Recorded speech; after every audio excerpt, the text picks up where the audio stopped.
Uma alegria te receber aqui mais uma vez. Obrigado por aceitar o convite. Tu é sempre parceiro, sempre aceitando nossos convites aí, participando, mostrando compartilhando o teu conhecimento, teu vasto conhecimento nessa área do direito digital, da inteligência artificial e um pouquinho de direito de processo penal também, importante, né? Cara, sabe que essa foi uma pivotada muito engraçada na vida, curiosa na vida, que a gente veio pesquisando isso, depois processo penal, e aí chegou num momento, isso lá em 2015, mais ou menos, em que eu comecei a perceber a importância das provas digitais, e foi aonde eu cheguei mais próximo de ti. Só que aí, quando abriu o universo das provas digitais, abriu o universo para muita coisa, né? E aí foi onde a gente começou a conviver mais e trabalhar com essas experiências atuais, que a gente vai falar hoje. Se tu puder falar um pouquinho, como é que o Alexandre virou juiz, aí a especialização em penal e depois chegando no digital com a força toda, como tu é um ativista na área de tecnologia e inovação. Então, conta um pouquinho pra gente, antes da gente entrar no tema da IA. Pois é, cara. Eu passei no concurso em 98. Eu me formei em janeiro de 97. Eu fiz, na verdade, vale a pena dar um passo atrás. Então, lá, com 17 anos, eu entrei no curso de engenharia. Com 17 anos, eu fui fazer engenharia de produção civil. Era o vestibular que eu fiz da época e passei na Universidade Federal de Santa Catarina. Então, eu tive acesso a uma primeira lógica das ciências duras, né? Então, eu fiz aula de geometria, cálculo e assim por diante. Acabei pensando em fazer direito, fiz vestibular de novo e pensei, vou fazer vestibular para direito, se der certo eu abandono a engenharia. E fui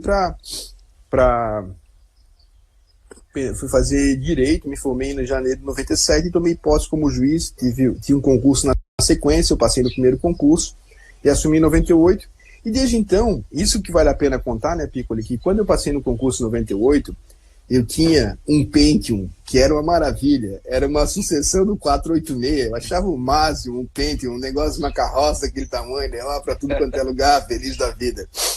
E aí, o que a gente usava? Usava o computador com o Word, praticamente, usava o Fácil, que era uma empresa de Blumenau, que tinha um produto chamado Fácil. O quadro tá bonito ali. Vira pra Fui acenar aqui, mas ao vivo acontece, né? Ao vivo tem que fazer as melhores momentos da vida e cacetada de cada um de nós. E aí, eu usava o computador como uma máquina digital, que boa parte dos juízes ainda faz hoje, né? O mais desafiador é que são 22 anos depois da magistratura e salvo com algum pouco de automação, a gente não tem nada sofisticado mesmo no dia a dia que possa ser dito que há inteligência artificial, que a gente tem alguma coisa programada, alguns algoritmos muito simples que substituem uma coisa ou outra, mas forte mesmo eu só consegui ver até hoje em escritórios de advocacia, como eu vou falar no curso da nossa conversa. E aí o que aconteceu foi que eu fui estudar mestrado, doutorado e estudei processo penal e aí chegou num momento que eu disse, mas o mundo mudou, as investigações são feitas com alto grau de tecnologia, é impossível para um sujeito humano estudar tudo isso, o que a máquina pode fazer? Foi aí que eu comecei a te acompanhar, a ler, participar. Em 2015, eu dou aula no mestrado e doutorado da Univale, em Itajaí. Nós começamos a fazer um grupo de pesquisa para essa atividade, para essa área. Hoje chama-se Spin Law Lab. Esse é um grupo que a gente conseguiu fazer, quase transformar, acoplar-se numa linha do mestrado e doutorado. Tem agora um mestrado com dupla titulação em Perugia também, que tem Perugia na Itália, que tem um grupo que pesquisa cybercrime e outras coisas do gênero, que a gente juntou, e tem um mestrado que pode ser mestre pelo Brasil e pela Itália ao mesmo tempo, focado em data science, focado em big data, focado em inteligência artificial. Então, juntamos professores das outras áreas, de computação, de matemática, de lógica, para fazer realmente um estudo, porque eu não posso chegar... Eu não quero que ninguém saiba programar, né? Eu não sei programar em Python, mas eu sei o que é Python. Então, assim, eu sei onde é que eu posso usar. Eu sei o que é MCDAC, eu sei o que é HTML, ou seja, assim, essa gramática mínima que a gente precisa que os operadores de direito entendam o que é, sem que necessariamente precisem construir material a partir disso. Então, essa alfabetização, essa gramática da direito, a gente precisa de um contato com outras áreas. E aí o que a gente fez foi, a partir disso, continuar, e tu me abrisse muitos espaços, sou muito grato a ti e me colocares a falar sobre as questões, e vamos tocar naquilo que é sempre aquilo que a gente tem trabalhado durante um bom tempo, que é como fazer com que, de fato, a inteligência artificial possa nos auxiliar na inteligência artificial fraca, na resolução de questões repetitivas, onde eu não preciso, de fato, do trabalho humano. Tu acredita que esse é o principal ponto onde a inteligência artificial pode agregar valor nesse momento, nas ações repetitivas, por exemplo, execuções fiscais? Cara, eu acho que tem muitas verticais que são possíveis de fazer.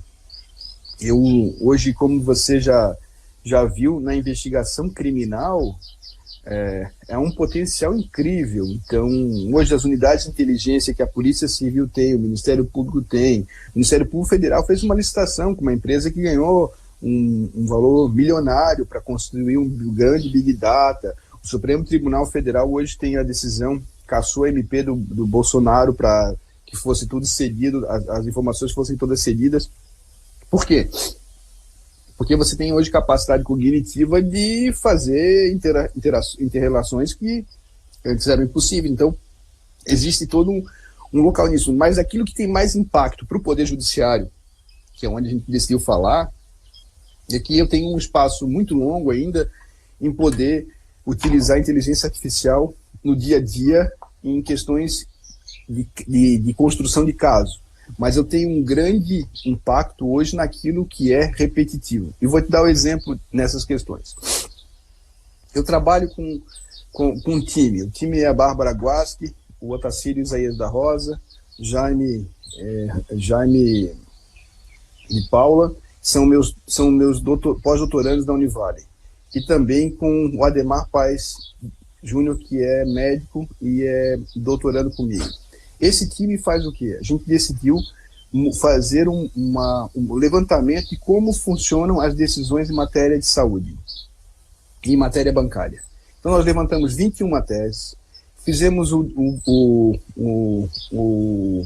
desenho de todas as decisões interlocutórias numa lógica, numa sequência, o que precisa ter o algoritmo para poder fazer. Fizemos divisões entre todas elas para poder ensinar a máquina. O que a gente fez? A gente tinha feito isso no passado de uma perspectiva de cima para baixo. Não deu certo. A gente precisava fazer uma média de pessoas. Vamos fazer a média do STJ, depois fazer uma regressão e vamos aplicar de cima para baixo, reconhecendo as entidades, passando pelos tribunais. Isso não dá. A gente tem não fica muito, a acurácia fica pequena, a gente tem um forte valor de erro que a gente não conseguiu construir caso a caso. Então o que a gente fez? A gente fez o contrário. Não vamos conseguir ter 100% de todos os casos, porque é muito complexo, mas a gente pode fazer o seguinte: se eu tenho uma ação que está buscando o pagamento de um exame que foi negado por uma empresa privada, esse exame, a gente consegue saber se esse exame está previsto no contrato, está previsto nas regras administrativas para isso, se a jurisprudência tem se comportado favoravelmente, se isso tem dado dano moral. A gente consegue fazer um desenho de tudo aquilo que é risco para o autor, risco para o réu, e que é o modelo padrão do STJ, aí sim, por regressão. A gente enriqueceu muito nessa perspectiva. Ana Liberato é uma formada em ciência da computação que está trabalhando na programação desse mecanismo, que a gente fez tudo isso de maneira na munheca, com o Ivan Cavalazzi, a gente fez na munheca, e aí depois agora a gente conseguiu construir o mecanismo para fazer isso. O que a gente está usando? Vai precisar de dados e máquina. Então a gente usou, depois de muitos testes, a gente está trabalhando com a Digesto para poder consumir os dados deles, que eles têm hoje um Big Data deles é significativo, a gente acha. Tem outros no mercado, mas que ali tem a capacidade de nos fornecer os endpoints que são importantes, e a gente vai trabalhar com o Luí, da Microsoft, que nos pareceu, dentro da proposta, aquela que é mais viável do ponto de vista econômico. Pô, que bonito que ficou, hein? Agora sim. Como é que faz isso? Desligou. Agora acontece ao vivo. TV desligou. Então tá. E aí... Daqui a pouco volta. Aí, beleza. O que acontece? Isso é muito legal pra caramba, cara. Isso que é muito legal. Eu tô com os peixes aqui atrás, né? Tem ministro que coloca tubarão, eu coloco os peixes aqui atrás. E aí. Tem alguém atrás de mim agora, tem um cara atrás de mim. No meu ombro aqui. É o papagaio. Cara, que divertido, que divertido. É divertido. E ao aí, vivo, né? E ao vivo. E aí, o que a gente fez? O Daniel Boring, que é um foi me orientando na graduação e agora a gente está lançando o livrinho junto.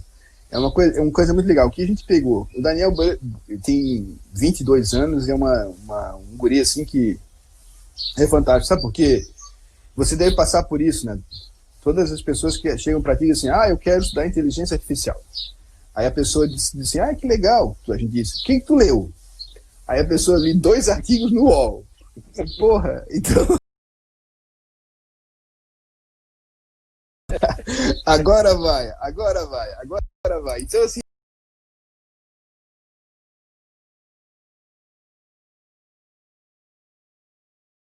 tem que escalar um pouquinho mais, vamos